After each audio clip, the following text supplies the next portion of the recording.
Hi, this is Josh from Manhattan Edit Workshop. Welcome to Sight, Sound, and Story Behind the Edit, the editors of Palm Royale. It's very exciting to do this. I don't normally host these events. I usually do the intros and then throw it to the host. But today I get to spend about an hour talking about this Apple TV Plus series and the editors and their backgrounds and their stories and give insight into, the art of putting that show together. As always, I want to thank AJA, ACE, American Cinema Editors, Avid, Filmmaker U, and of course, Jason Banky and Janet Dalton. They are here, but they're muted. You can't see them, but they're making all of this happen and making our lives very easy. So, hopefully you give them some props, some applause, even though they're not here to hear you. Today we have Amanda Pollack, ACE, Eric Spang, and Andrew Marcus, the team behind at least most of, you're not the only editors on the show. Am I correct? There's a few other people. But we're going to talk about Palm Royale, your background. Maybe you have some interesting advice to give aspiring editors of how to get into this industry. We'll have a nice conversation. And this is the part where they were going to say Josh is talking too long and should just get to it. That just happened. So without further ado, I want to introduce Amanda, Eric, and Andrew. Welcome to Sight, Sound, and Story, guys. Thanks. Thank you. I wanted to get a little bit about your backgrounds, where you're from and how you got started and how you kind of got onto this show together. So why don't I start with Amanda? You were here first, so you can let us know a little bit about your background and how you got started in editing. I am a New Yorker. I've mostly worked here. I started in commercials editing and then moved over to features. And then television started just becoming more prevalent in the city. So I've been in television, mostly narrative television, for probably the last 10 years. And yeah, I love it. I love editing, and joined American Cinema Editors about 2 years ago. And it came up really through the ranks of being an apprentice, then an assistant, really slow and steady, learned from a lot of incredible people. And yeah, kind of love what I do, and met Abe on Filthy Rich, met Abe Sylvia, the showrunner. He had a show before this that I worked on called Filthy Rich. And then I know he did George and Tammy, and he was on that. And then we synced up together for this show, Palm Royale. That's great. So describe a little bit about the apprentice, I'm not sure that process exists the same way today as it might have when you were coming up. But so you started out as an assistant or just kind of running around the room. Where this was in New York? This was in New York, and it was when they still had film. They still had film in commercials. That's how long ago it was. And then they had film in the cutting rooms. A lot of them were edited at Sound One in the Brill Building. Sure. So I literally got a job by walking around those rooms with a resume and handing it out. And that there would be halls filled with trim bins, hanging film. And that was back when you needed a lot of assistants and a lot of apprentices, because we'd have to literally string it together for the editors. And you'd get to really be near the editors and be very useful, because they would be looking to you for a piece of film that they needed to attach it with a splicer. So it was very physical, it was very hands-on. There were big crews, very laborious. We'd have to, sync dailies and carry huge rolls of film around. I worked on Meet Joe Black, and we'd have to take all the dailies to the set to be screened. And it was an enormous amount of film that I would carry on these trolleys all around Manhattan. So you got really strong being a film assistant. And it was cool because I really got to sit with the editors. And now, we're kind of isolated in our rooms with our computers. And so I always encourage my assistants to hang around as much as they want and just watch, listen to conversations, because it was really valuable to hear editors and directors talking with each other, and producers, and that communication and how that all happened. That was as much of a lesson as the technical stuff of splicing two bits together. No, I can imagine. And that's something that's possible the way that you all work today, that because I would imagine you're not often in the same room as your assistants, right?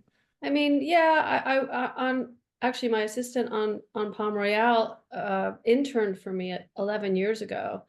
And that was an avid job. And he would just sit in the room. He had his own room, but he would come and hang out. And I would encourage him to hang out and listen to me and the showrunner work. And And then he would go and edit scenes and show them to me, and I would show the showrunner. And about halfway through the job, he said, "I know this is what I want to do. I want to be an editor." He was at college at the time, and 11 years later, we worked on Palm Royale together, and he co-edited 2 episodes with me, because he dove in creatively, and I let the showrunner know, and the showrunner really liked him, and so we can still do that, but I think an assistant has to be really proactive to not just hole up in their room and be on their phone in between when they're working.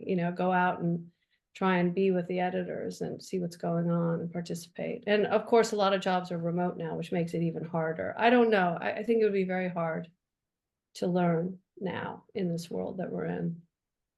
Yeah, no, I agree. I think well, I guess it's the onus is on them, and we train people to start careers as editors, and we've said this before to many people, like it's not necessarily the right, the temperament and personality of an editor isn't necessarily the same as like, someone, a self-promoter, right? Like many are very outgoing, and understand that they're a brand and they have to sort of sell themselves to some degree. But some of them, the reason they gravitate towards this is because they want to get intimate with the work and just focus in, and they're more introverted, and it tends to be a little bit of a contradiction. So It is, it's it's an hard. interesting combination because we have tons of alone time, which I enjoy, but then I also enjoy the collaborative element of it too. So you have to be able to do both of those things, and sort of trust our instincts to put these things together, but then be willing to change it and listen to what people want, and be super collaborative because we're the hands, and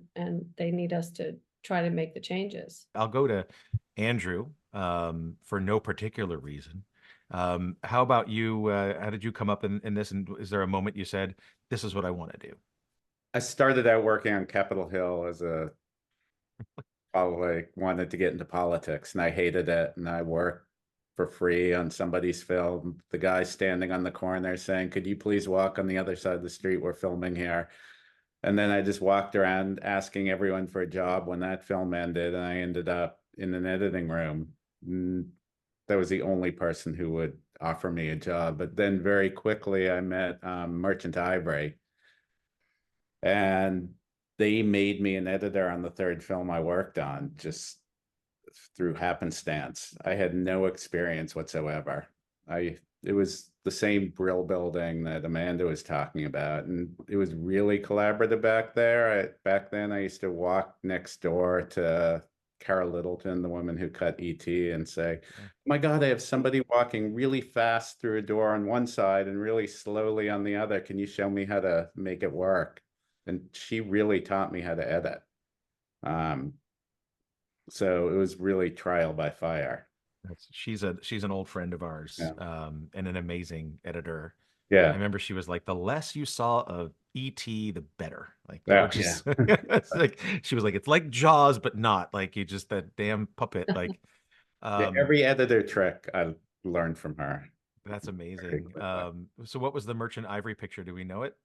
It was called Mr. and Mrs. Bridge with Paul Newman and Joanne Woodward. And I did Mhm. 10 of their movies. So I did everything from Morris to Jefferson in Paris.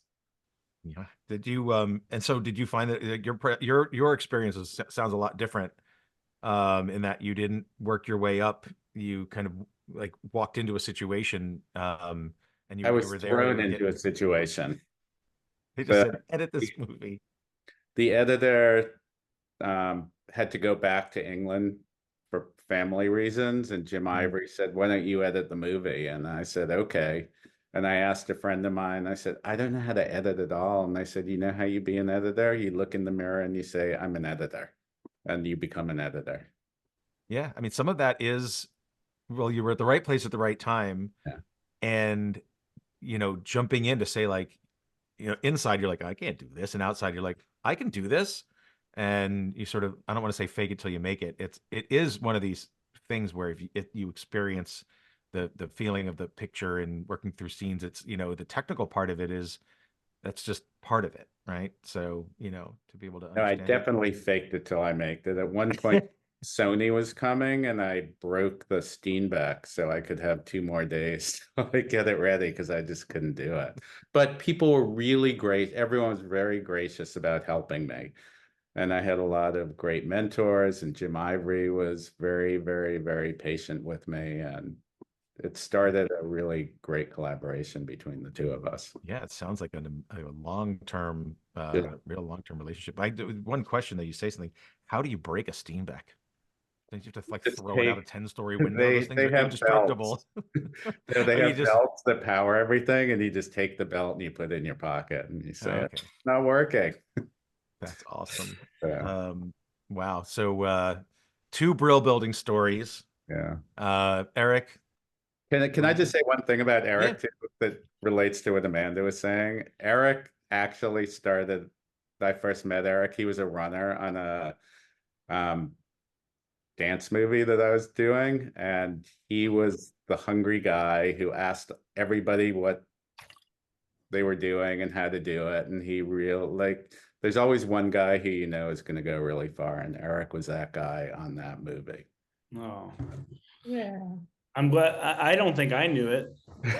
Well, Still don't. you but did. You were walking around saying, "I'm making a movie this weekend. Can I borrow a camera?" And yeah, Yeah. everyone else was grumpy, and you were the one enthusiastic one. Yes. Yeah. Yeah. It's true. I remember those days. It feels like, yeah, I was just out of college, really. I went to film school in Colorado and came to New York and was just completely like blissfully ignorant of what I was getting into. I think, I didn't know many people here.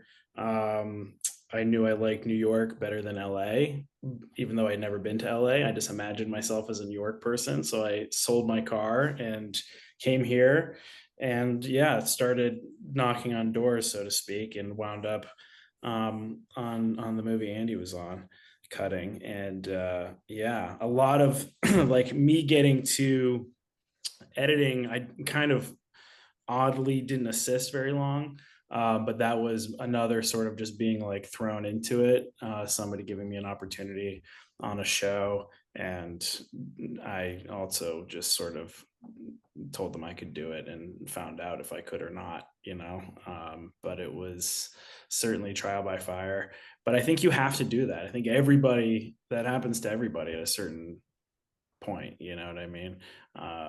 So and it's a lot of good timing, I think that's the thing, but it's then if you can capitalize on it, and it's great. So I kind of wound up working on a show with some people who hadn't made a lot of stuff. It was called a show called High Maintenance that was here in New York. And they were the 2 creators of that show were incredibly collaborative and generous also. And, we kind of just got along. I started off helping them out as an assistant and then, just had the gall to be like, oh, you want me back for next season? Only if I'm an editor, essentially. And they went for it. So it was great. I worked on that show for a few seasons, and that was really sort of my, my training. I wasn't lucky enough to have somebody like a Carol Littleton or somebody like that to ask questions and to show me how to do things. A lot of it was just like watching movies on my own and being very attentive to all the choices that you can see. There's so many you can't see, obviously, when you're watching things, but I think there's so many resources now today, just online and reading books and interviews and things like that, that it made me feel like I was somewhat prepared in theory. But I think it was mostly just working 16 hours a day when everybody else was working 8 hours for a few years before you really feel like you know what you're doing, I think. And that was a huge part of it for sure. But I wound up on this show just through my agent. I mean, I didn't know Amanda beforehand, and then it was just kismet that Andy wound up on it as well. But I talked to Abe, and it was actually the shortest interview I've ever had. I thought I called my agent afterwards and I was like, yeah, I don't think it's gonna happen. You know, I was like, he seemed like it was like too easy, you know. And then I kind of figured out later that that's just the way Abe is. He's just like the nicest guy, and I think he, like a lot of directors and writers that I've met before, I think a lot of it is sort of like gut feeling. They just kind of are like, you get a feeling from each other, and there's a lot of faith put in that. And so, yeah, it was sort of, this was one of the most pleasant jobs I've ever worked, for sure. It was just a wonderful group. Yeah, Started- I'd oh, add to go that ahead. that he is just such a nice guy. Yeah. And his jobs, I mean, I worked on 2 of his shows now, and they are such happy crews because he's just such a good person. And I felt that on both those shows, that I had such a nice time, and he's so respectful and kind. And that was a big part of this show. I think it was like, you know, it was such a fun show to watch. The footage was just so fun. And then on top, and that, you know, that was just the spirit of it. You know, you'd read the scripts, you'd see, and even in the edit room, that was the feeling that was kind of going on. Like we weren't, I've definitely been on shows where there's not a lot of levity, no matter what you're working on, that can be quite intense. And so I think, and this was, you know, we took it seriously, but there was this sense of like how fun this is, that we get to play with this in these performances, and let's make this as fun as we can, you know. Also, a lot of times writers aren't the best at reinventing things in the editing room. And I think Abe is really good at not being precious about what he wrote and finding the story and finding how it works and really working the footage until you get the best thing possible. Yeah. Yeah. Yeah. He was also a dancer. Abe was a dancer. He was actually one of the cast members of Cats many, many, many, many years ago. He's still an amazing dancer. So he has a rhythm. He's fun to cut with, and he's a beautiful director too, because there's a rhythmic quality to his work, and in post as well. I feel like he's really into that, as well as the storytelling. It's quite rhythmic for him. It sounds great to be on a show like this that's kind of got, and the show feels like kind of like a big happy sound, right? Like there's something, I mean, I'll be honest with you, I haven't watched the whole thing. Someone give me a like sort of a synopsis of the show, and then what it was like for you to all work, because you all worked on different episodes. I'm sure you talked to some degree. Maybe I'm completely wrong, but you know, who wants to volunteer to talk about, you know, Palm Royale in a nutshell?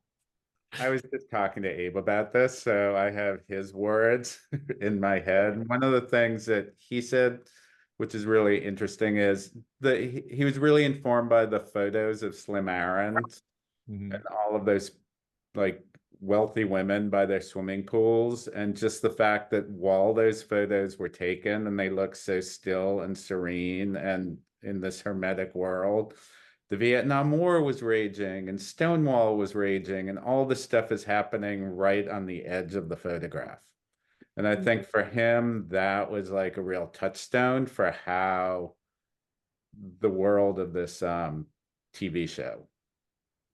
And also that it's about this woman who, on one level, her goals are fairly superficial, to get into a club and to penetrate society, but she's a complete optimist. And so everybody, even the people who are trying to stab her in the back, really end up liking her. And so what happens when you throw an optimist into this world that's very chaotic and very negative and very cutthroaty and very stab you in the back? And that was the impetus for the backstory for the show. Yeah, I mean, that was great to hear. I sort of learned, the history not that long ago. We have the Robert character in the show, and men would be arrested for kissing. It was crazy time, and it wasn't very long ago. So that's part of what was interesting to me is that, and like Andy just said, in this sort of fun frolicky opulence of Palm Beach and these women vying for position, you have these serious elements of the Vietnam War and Nixon and gay and men being arrested for kissing, and that it added a real interesting element tonally to this sort of not just straight ahead comedy, rompy comedy, and also Kristen's performance being emotional as well as just not the typical thing you might expect to see. Of course, we have the hilarious moments from her all throughout, but it wasn't just one thing, this show. It had a lot of elements going on tonally as well. Yeah, another part of the tone I remember early, I think every show, especially a first season, you're finding the tone really too. You set out in one place and you wind up in another that's not, adjacent. But, in early conversations, there was a lot of Almodovar references. And I think that was also a bit of a touchstone in terms of how melodrama is handled there, and it was sort of this idea of having this sort of black humor, outrageous melodrama, but that was still like character grounded and could dip into a well of emotion that felt earned at the same time, and it wasn't just frothy. That you would have that sort of bandwidth to go up and down that scale, and I think aesthetically what that allowed you to do also added to the character in a really interesting way, and the idea of just like having fun with it. I think too that this is always, it was supposed to be a real treat to watch, but it still needed to feel like it was about real people, you know what I mean? At least versions of people that felt like we could be affected by them. So yeah, I mean, I think that was actually the part that really hooked me. I was like, oh, I see, because it was like Slim Aarons, Almodovar, and then the cast, and you're like, oh, this sounds like who wouldn't want to do this, but and we hope I think so a lot of that is still there for sure. Yeah, I think the cast really was the driving force behind this, and the editing was always performance driven. They're spectacular actors. I think the amazing thing about Kristen Wiig is she is this comedic actress, but she's also a really, really, really good actress and can ground the whole series. And Laura Dern is obviously a great actress. Leslie Bibb, Mindy Cohen, there's just a riches of stars in this thing who can really hold their own. Yeah. An embarrassment of riches. Yeah. You would think you're like, wow, and then I remember working on, it's like a scene, it's like Bruce Dern and Ricky Martin, and I never thought these, I never find myself working on a scene with these two in the same room together, but here I am, you know what I mean? And it was really fun juggling all those personalities and everybody. I mean, Kristen Wiig definitely set the tone. I feel like the way she's in almost every scene, and it was a relentless level of commitment from her showing up every day. And you could feel that she was just focused 100%, and it was unflagging, and it was impressive. I was definitely pretty blown away by her. Yeah. Is this covering new territory for her, you think? I mean, I think she's done other somewhat dramatic roles in the past, correct? This isn't like her, I mean, not that this is a straight drama, but it reads as a bit of a departure. But is it just, you find this, she finds it just as easy to tune into this frequency as anything else? I mean, you'd have to ask her how easy it is, but I feel she makes it look easy.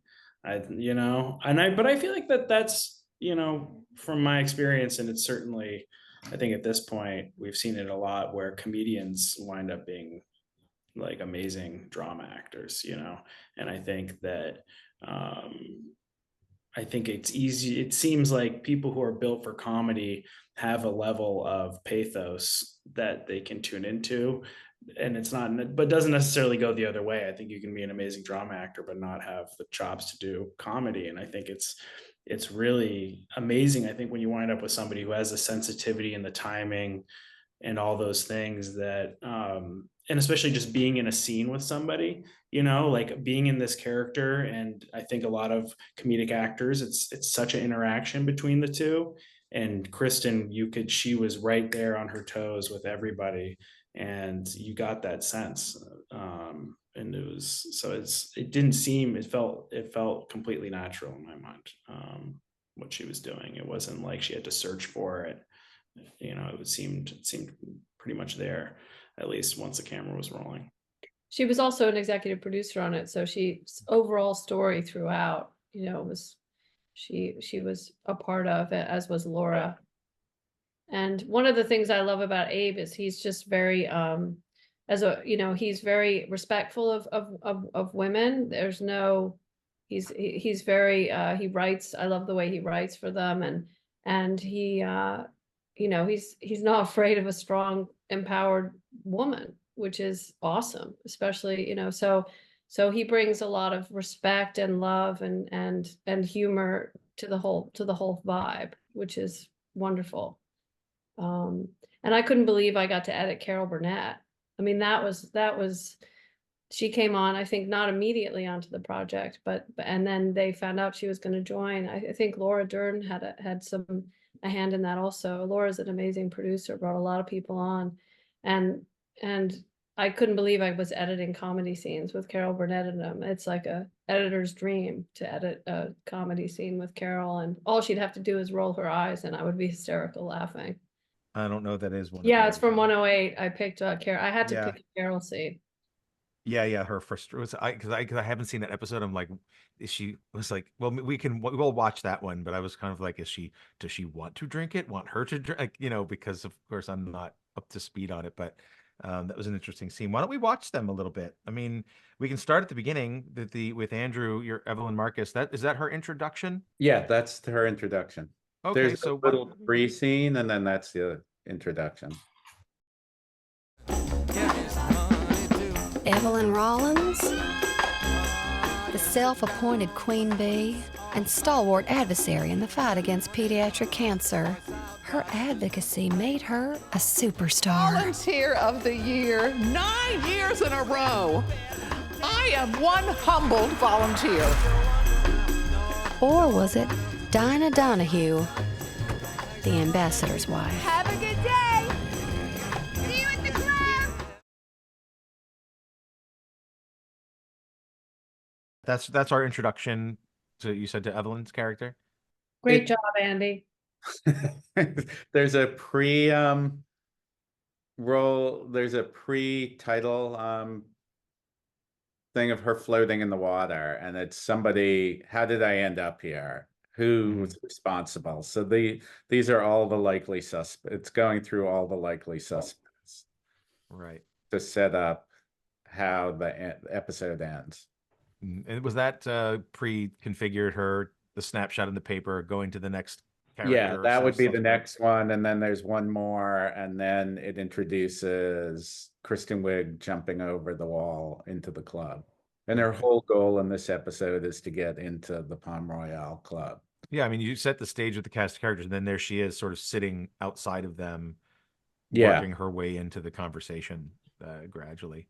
Is there also, when you watch something that has, because I don't know how much voiceover there is over the course of the entire season, but it seems to float a little bit above grounded reality when you sort of hear, when there's that interplay between a scene that's just a dialogue scene and a scene that's got some VO to get in, or there's a narrator, right? So you're sort of, it gives a different perspective, and it's sort of like, it exists above that sort of grounded reality.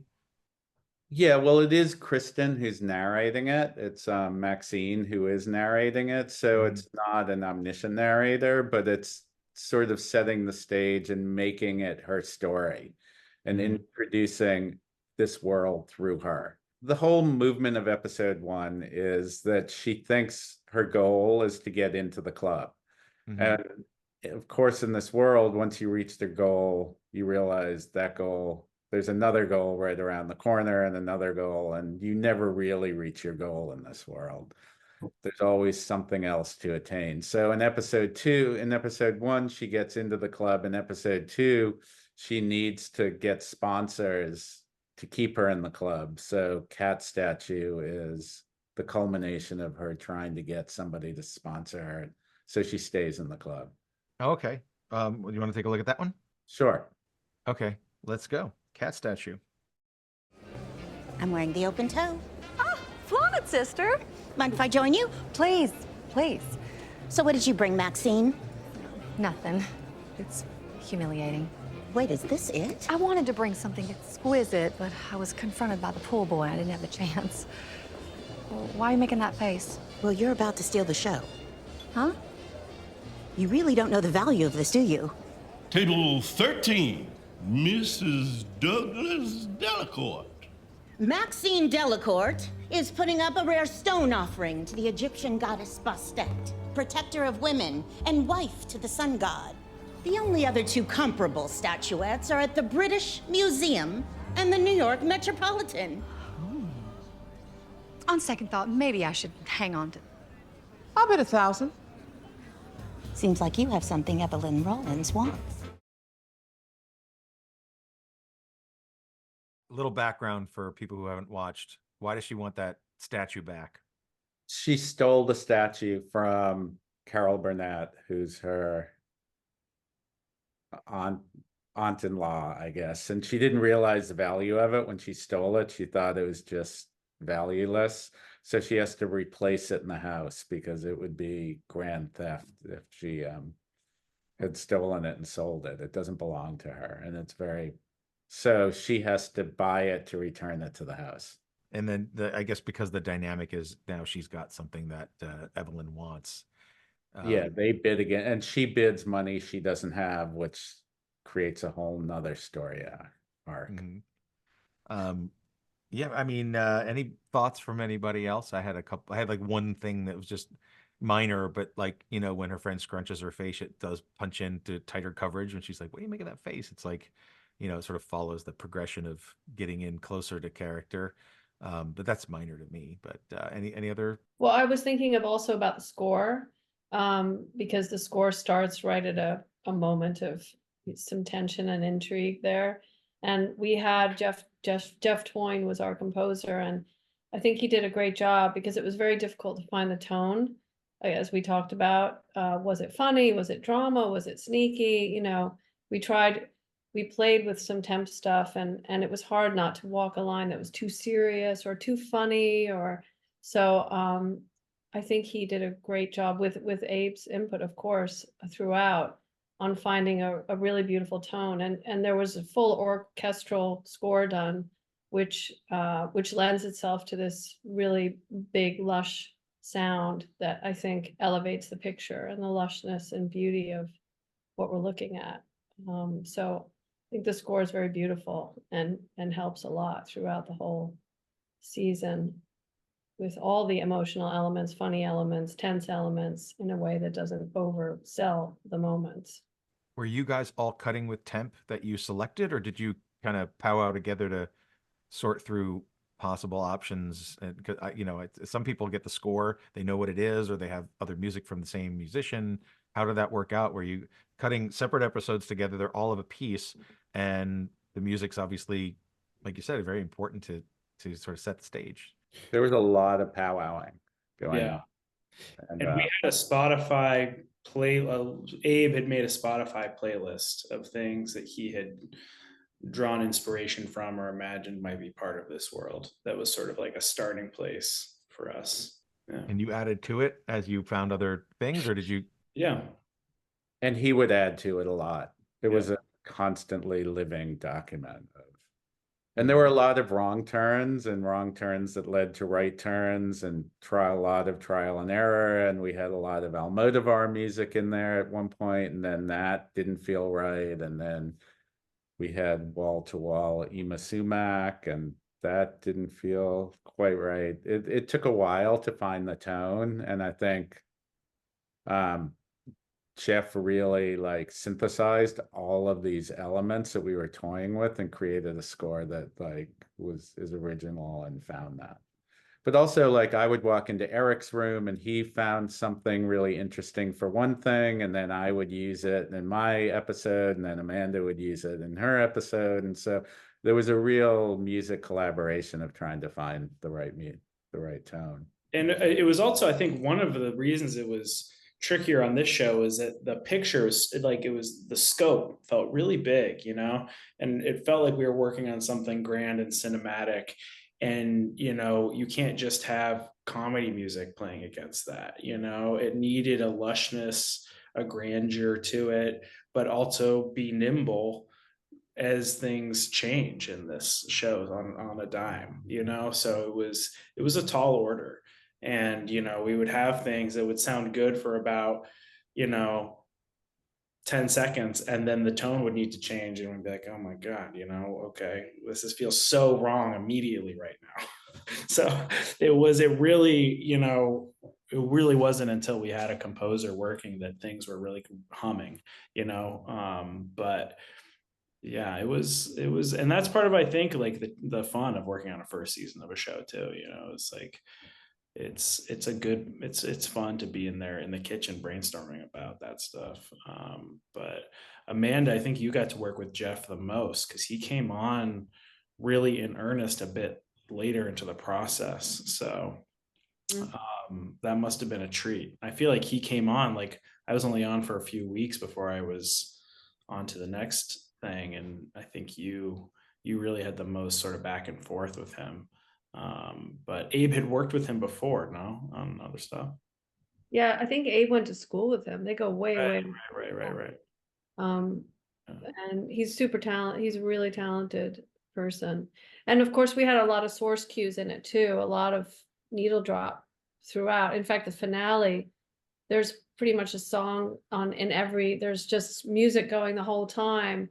And then Jeff's score would come in, you know, and we'd have to drop that back. So it was just more of a feeling of the party, while Jeff's score was holding the emotion or whatever was going on, the drama.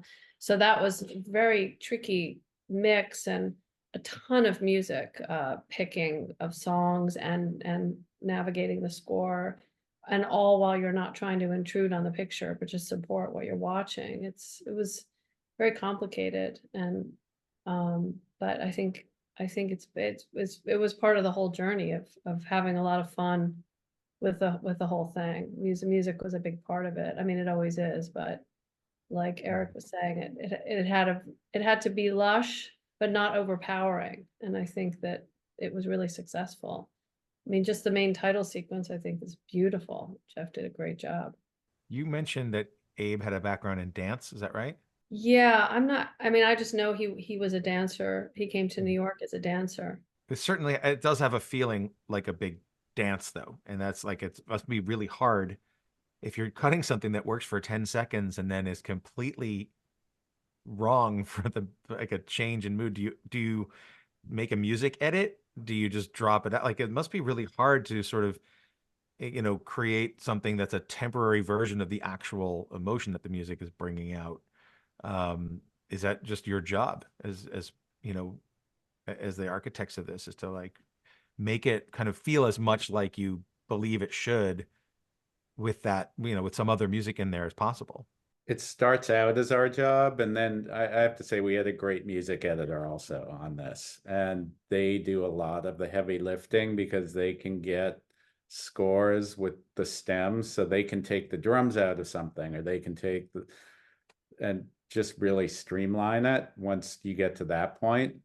Especially once Jeff became the composer, we could get all of his other scores and just use bits and elements of those things.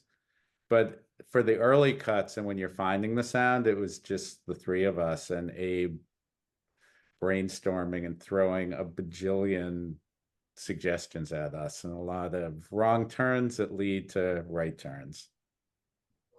And Abe has an encyclopedic knowledge of music, and he's really into music. So he's listening all the time. And in the back of his head, every time, he has a place in the country. So every time he's driving to the country, he's like listening to a million scores for this thing and then saying, try this, try this, try this. Yeah, and not just a song, like 15, 20 seconds of a portion of a song. Yeah.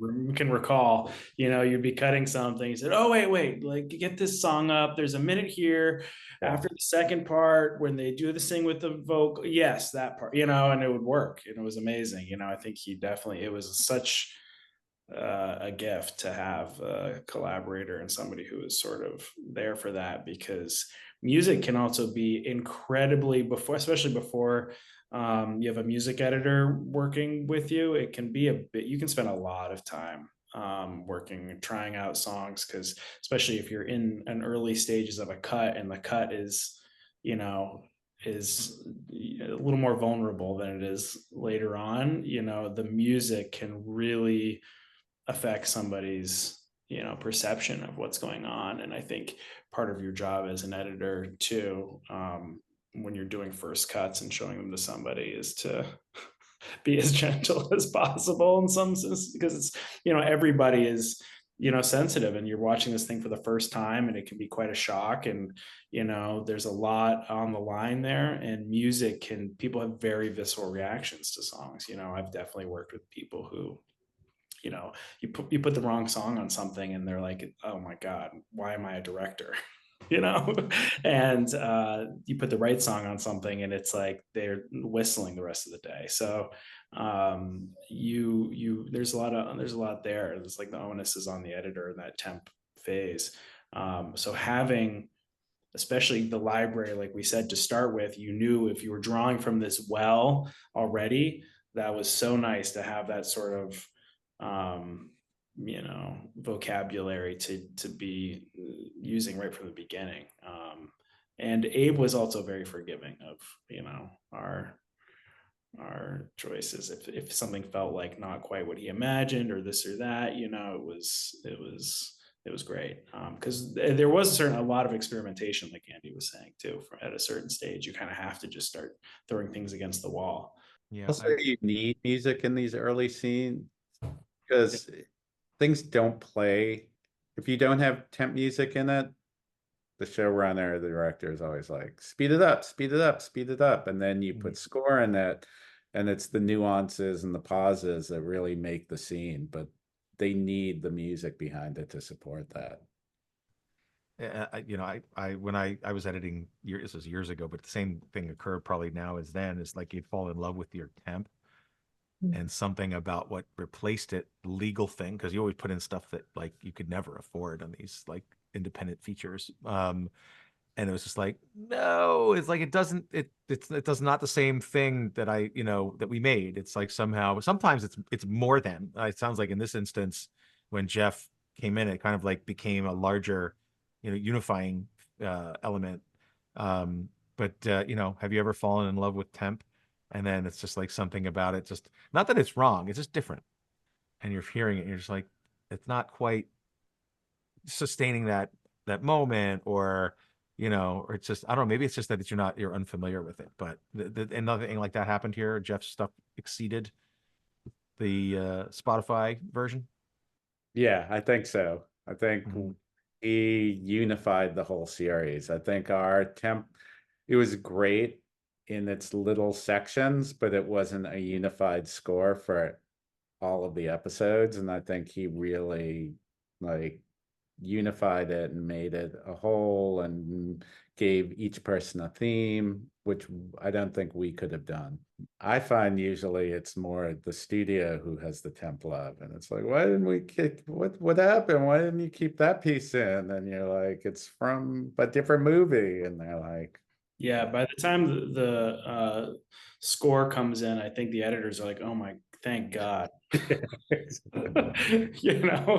I've heard this song 90 million times. And it's also, I've also not really had the temp love thing happen to me too much, but I think usually when you're showing something like that to a composer, it's always an enhancement. Like I think it's, unless you have something that is a real hard needle drop that you like, and then everybody's like, this is going to be great, this is the perfect song, and then it winds up being ungettable, but usually, especially on a show, I feel like there's always just a certain amount of horse trading for those needle drops. It happens through the season, and there's sort of a priority list of like, what do we want to spend our money on? What can we get? And anything that gets is like unimaginable to not have, you usually wind up keeping. But Yeah, yeah, there was a song in the finale that ends the finale. I won't give it away, but we had to have it. And usually usually you can find something to replace it, but honestly, we tried so many things and nothing really worked. And I think he compromised on a lot of songs to keep that song. Like there was a lot of budgetary figuring out what we could save on to have that song, because that was, for many reasons, the song that really needed to finish the episode on. So it's a version of Something by Peggy Lee, and it's amazing, and it works so well. And also the song before that Kristen sings as her character is a Peggy Lee song. So it had thematic as well as it just worked so well. And that was one instance where we did try so many other songs and nothing really worked. So that was one of the few times I've seen where we can't really replace it. We got to figure out how to do it. I was on The Devil Wears Prada, and I was an assistant on that movie, but I actually found a lot of the songs and put them in, and including Vogue. Vogue had just come out, and I played it for the director, and he was like, no, that doesn't work. And I thought, let me just cut in the piece that I'm thinking would work, where she's walking. And then I played it for him, and he was like, oh yeah, that totally works. So they bought that song, but he always had a U2 song in his head, City of Blinding Light, for when they arrive in Paris. And so they bought that song, and that was a big budgetary thing to have. And of course, U2 was also very involved. They wanted to be involved in the mix and how the song sounded. And so it was a big deal. But so there are the times where the songs just, there's an attachment to them and we want to have them. But I also had to replace expensive songs in that film, and the music supervisor, we had to replace them. And there was a song, I think by Gorillaz, that we had to replace because they wouldn't give it to us. And I pulled some old CD off my shelf from like 1981 that a friend had given me, and found this random band song from a band, and it worked. And then they had to sort of track down the band, and that hadn't really been seen for a long time, to buy the song. So I also think it's a great opportunity for people who, there's a lot of musicians out there that we don't know very well. So if it's a situation where you can give an opportunity to someone by putting in a song that might not be that known. Obviously, Palm Royale wasn't really the one to do that on, because we're in a time period. But I'm always looking for opportunities to that, if it's the content that lends itself to that, as well as the bigger known stuff. Yeah, the period side of it was actually, I constantly found really fun to play with, because 1969, there's a lot of different sides of the tracks you can be on musically. As somebody who just turns on the radio in 1969, what are you listening to? It could be Rolling Stones, it could be Tom Jones, like it doesn't, and that would say a lot about you. Or whether they're these people who are, like Andy was saying, the slim errands, but everything outside that, they're sort of out of touch, keeping that at bay? Or do they think that they're sort of like, we're all a little bit counterculture here, even though they're obviously not? It's like, I think that there was a lot of layers to that you could play with, and irony. And it was really fun to sort of play around with that in the temp phase, and for sure. Abe and I kept listening to, on YouTube, there are so many like greatest hits of 1969, greatest unknown hits of 1969. Yeah. 105 to 100 and to 200 chart toppers of 1969. Like we didn't want the top like 20, where you want like 100 to 200. Yeah. West Palm Beach. Also, like, I remember being like, well, I think they might be listening to like the hits from like 1965. That's what they're listening to still down here. But the music could definitely be its own character, just like with the radios and people driving their cars and this and that. What they're listening to in the bookshop versus at the club, or things like that. So why don't we take a look at, let's look at the event first, and we'll talk about that. Dear, it's not like an event. And it's not some backyard birthday party for backwater girls from Tennessee. It's the event of the season. Have you started planning your entrance yet? My entrance? I remember the year Norma made her entrance, dressed as Botticelli's Venus in a clamshell of real pearls. And when she was Queen Cleopatra on a chariot pulled by a swarm of Australian bodybuilders. Or who can forget last year when she arrived as Marie Antoinette, complete with powdered wig and pastries flown in from Gay Paris. And always in her crown. Maxine, the beach ball is a production. I was watching that going like, man, it must have taken so much time and effort to put together that, 20 seconds of Carol Burnett, and just like, it's just so elaborate. It's a huge payoff, but man, that must have taken, well, tell me, I don't know. You probably know more than I do about it, but. Well, I can't speak to how long it took to make, but it took about 30 seconds to cut in. I mean, it was, it was brilliant. And I think they really, I'm pretty sure I'm right remembering this, but they didn't have that shot. It was just the lady sort of describing these things. And then later in the shoot, they decided we should get some of these. And they kind of came up with it. I think originally they were even saying it was like different scenarios. I forget what some of them were, but there was a series of these like outlandish sort of tableau descriptions. And then they settled on these.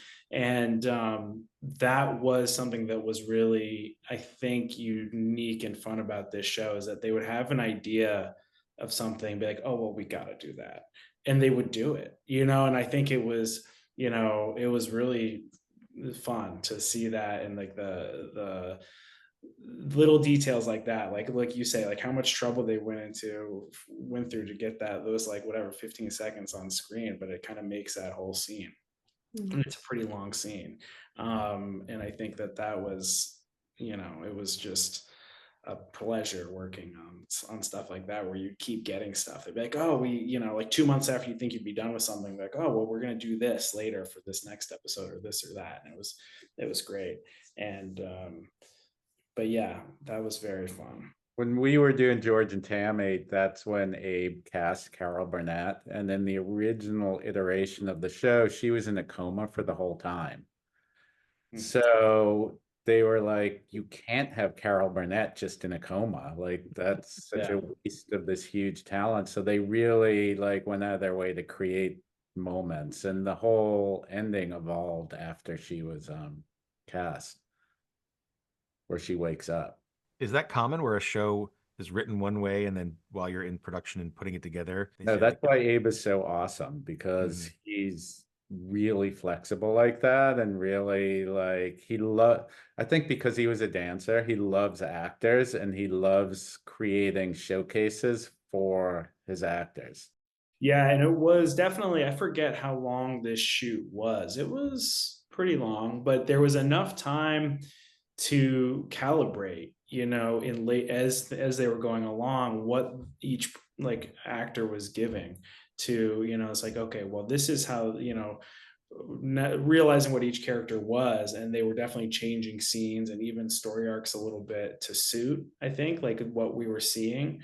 And that, the flexibility was pretty amazing. I think, it can feel, in other circumstances, when things aren't written before things start shooting, it can feel extremely stressful. But this one just felt sort of like we were in good hands, I think, No, it's kind of cool. I can't even imagine what the scene would have been like if it were just her describing it. It just, it's, you've made it, it's like, it's definitive this way. What a treat that must have been. Yeah. Just to drop that on you. Yeah, so what- apparently Carol had a great time shooting those too. Well, she looked like she was just riffing, right? Yeah. Like just doing like all of the sort Yeah. of like Yeah. It's, So really a fun. blast. It must have been fun to have her like be on part of this, and for her to become a developed character. I can't imagine she was just going to be laying there unconscious the whole Yeah. time. But let's take a look at Rumba Rumble.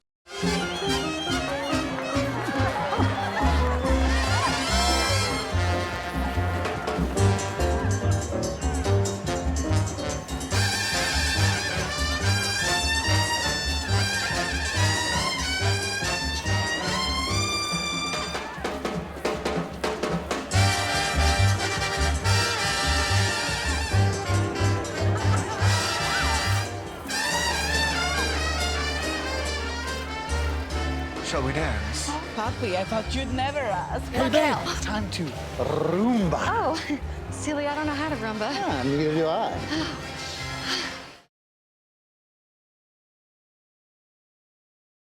Is it fun? I mean, that must. So was that music scored also, and you had to cut something with a similar rhythm? Because that seems pretty specific.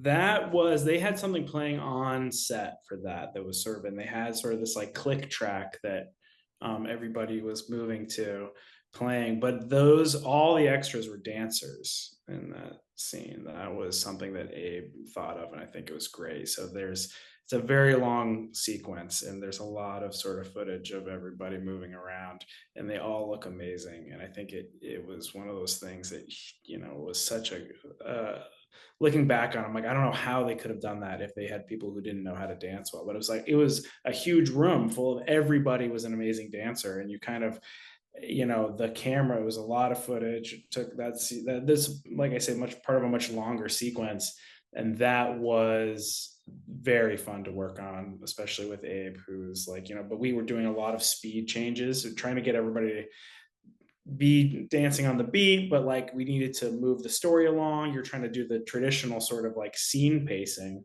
but you had to also have it make sense musically, and the choreography, you couldn't, they had a lot of people like having these dialogue scenes while they were dancing, and there wasn't a lot of opportunities to lose lines, obviously, because they're in a completely different physical arrangement that they would have been otherwise. So it was a very ornate scene to do, and it was fun. But that was another one where you were, Kristen just dived in and was like, she really nailed it. But everybody looked like they were having a lot of fun on that. I think it was 2 or 3 days for that whole sequence. But again, Abe that was right up his alley. So he had a lot of fun working on that. I spent maybe a better part of maybe like 4 or 5 days straight, almost just working on this big dance sequence. Really fun. But it was great that each episode kind of had this showcase moment where a lot of usually an ensemble type thing, and it was a real treat to be able to have that be a part of each episode. It was sort of kept us like I say, an embarrassment of riches for sure. Is the energy like you're saying each show has sort of like a piece like that? Did you guys discuss that, like this thing feels like it's spinning at this speed, and we want to keep that here? Or is it are you discussing where it maybe gets it's slower, faster, picks up? I mean, is that something that happens over the course of the season that you guys are looking at as a larger structure, or do you sort of work in a vacuum first and then I'll ask you, how do you do it? I think you're definitely each in your own corner to begin with. I mean, we'll check in with each other a bit more out of curiosity or boredom than sometimes than like necessity. But I think you kind of have to make your own episode make sense and work on its own first, no matter what, and I don't think anything else is changeable at a certain point too. You don't know what's going to happen down the line, what's going to be lost and what's going to be cut. So you certainly want to start from a place of each episode standing on its own feet. But in a certain, like those tentpole moments, there's a lot of times in this show it's just a lot of dialogue. So that was certainly something that we had to, there's a certain amount of exposition, but you want to keep the balance of keep the humor. We don't want it to get too bogged down, but the delight in this show is a lot of the dialogue. So I think I don't know, Andy and Amanda, I can only speak for myself here, but that was a big part of each episode. It's one of the nice things about being in person too. We'd come out of our holes and sit down at a lunch table together and take a break and just talk about, what everybody's doing and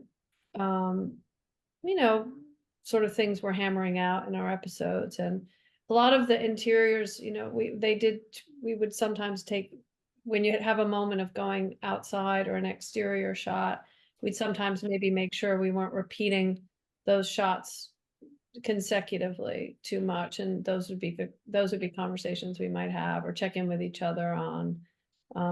But it's always good to have conversations about things and ultimately it's helpful to watch the episodes once the other editors feel, and Abe felt like it was in a place that it could be seen. It's helpful just to see the flow of the whole story. And you were cutting this all at the same place at the same time, and this was cut in New York or LA? Cut in New York. I joined on episode 5, so I joined like a month in. But aside from that, we were all on it together. Andy and Eric left before me because I was doing the back end episodes. And so it was a little bit of a stagger, but mostly a big overlap of months that we were on it together. To be able to sit there and around a table and, talk about ideas and what's going on in each other's episodes must be a huge help. It's really nice. It is.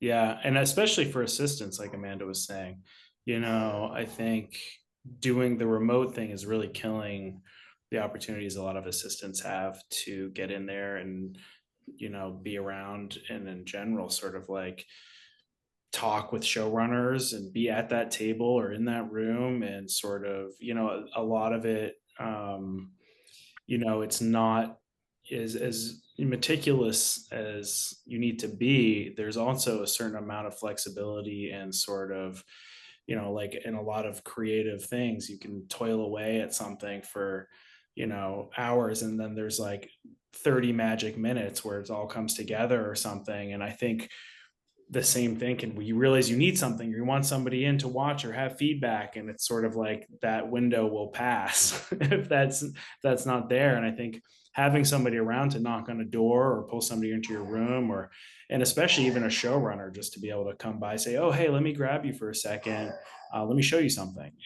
And that'll like start a little conversation that might not have happened. You know what I mean? Well, let's look at, because I did think Swim Fishy was an interesting situation. I'm sure you can explain the obvious sort of how they do that, but let's look at that, and then we'll talk about the dynamic between characters.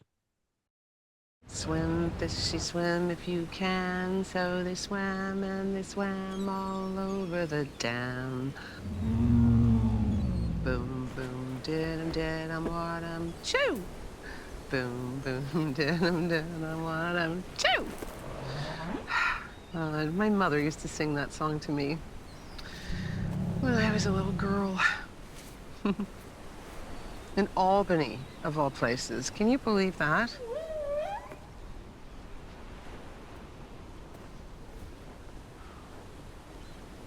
What's gonna happen to me? I'm scared. I'm so scared.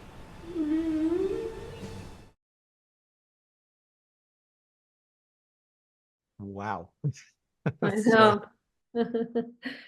So yeah, I read that script and I was so excited. It was very exciting. It's just the one episode that the whale shows up. But I love Evelyn is just Allison Janney's performance with this basically piece of blue plastic. That was what they shot with. There was no whale. It was just a hard piece of blue plastic in the shape of a whale. And she just did such an amazing job connecting with this creature. And we used this company called Frame Store to just do the whale. They just worked on the one episode because we knew it was going to be such a big task. I think there's eight scenes with the whale in it, or 7 scenes with the whale in it, and we had to cut those scenes early on because we knew the whale would take so long to do, and they did a great job. I think it looks fantastic, and it basically, in the story, it washes up at the wrong time and is stuck on this beach, and Maxine is trying to figure out how to get rid of it because it's going to ruin the beach ball. And meanwhile, Allison Janney has her own relationship with it, her character. So it was a lot of fun, and we also used sound a lot when we were cutting to help just give a character to the whale. That was helpful also in pacing it, because it's hard to pace it when you don't have, we couldn't see the tail flipping. Those were all sorts of things that we added. And I think sound also, to build a character out of the whale with sound, help pace it to cut, but also help the visual effects people to imagine, what Abe was hoping for. He really wanted to build that whale to have a personality also. So sound helped us a lot. I mean, I haven't seen the series in its entirety, so is it a spoiler to tell me what happened to the whale? Do we know what happens to the whale? It gets back to the water, but Okay. And Maxine has her own relationship to learning about whales, and it's sort of it's a story point for her and her growth. Everybody grows a little bit from the experience with the whale, and it also creates some good comedy moments. Clearly, this whale has a life-threatening, massive problem, and Janney's just like, what am I gonna do? Like, it's just like, but I'm sure she cares about the whale's well-being as well. She does. She does. And actually, we used to cut back to the whale at the end, but we just decided to stay on Allison because she was so good, and just make it sort of more about her. But it was she did a brilliant job. Well, why don't we watch the Cursed by My Friend, so we can get a little Carol Burnett fix before we go.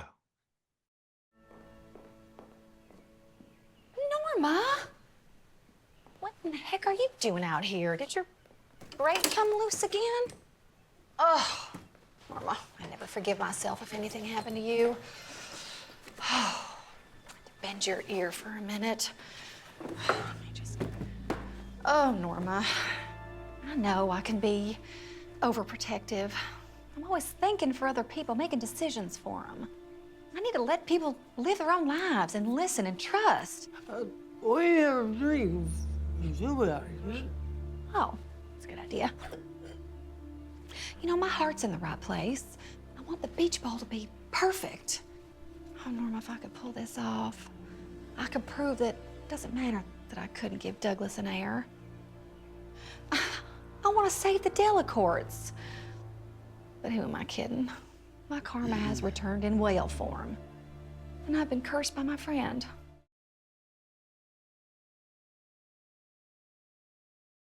I don't want you to say it's just to me it reads more obvious than it did the first time I saw it.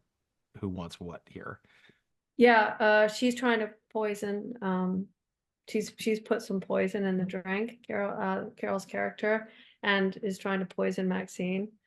She ends up trying to get up to a bunch of dirty stuff once she finally wakes up.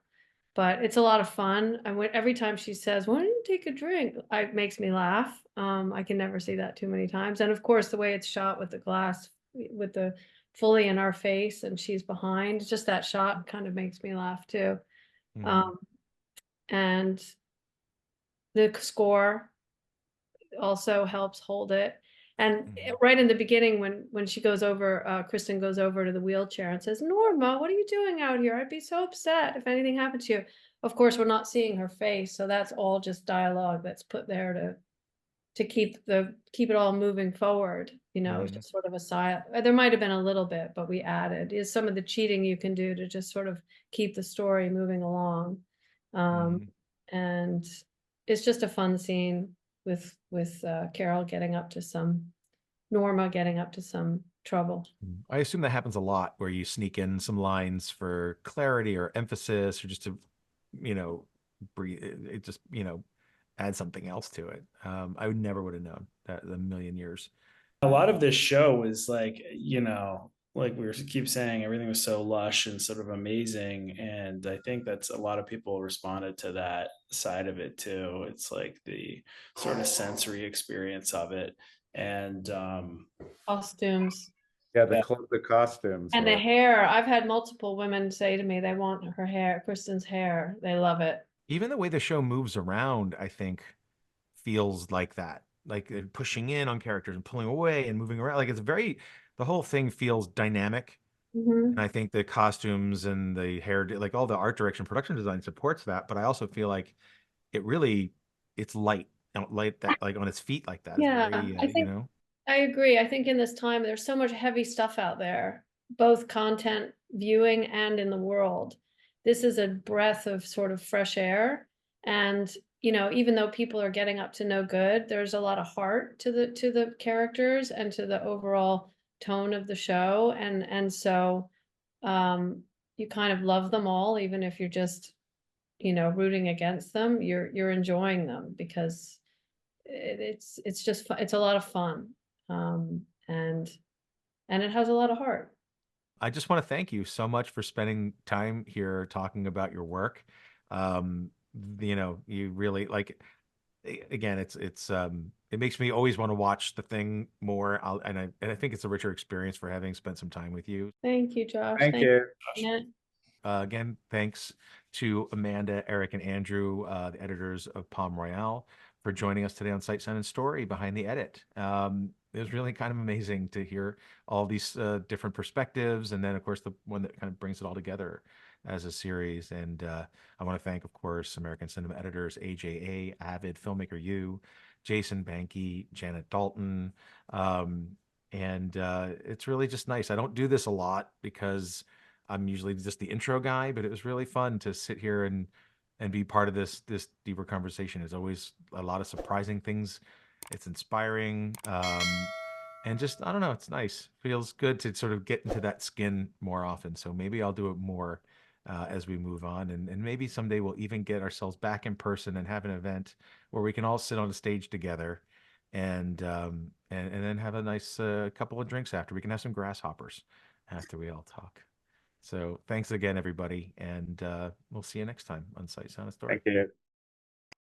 Probably one of the smartest things I've ever done for my career. It gave me all the tools that I needed to be able to jump into a new career. Getting myself into a mindset, thinking like an editor, being around people that I can talk to on that level was really invaluable to me. A lot of the things that I learned from that class, I still think about. I loved the classroom. I loved the computer stations. We built a sense of community. And it also instills a lot of confidence in you to take that and go out into the world. After I took the class, I felt very prepared to take the next step. I owe Manhattan Workshop the career that I have right now. Things have been going great, and I really have the Manhattan Workshop to thank for that.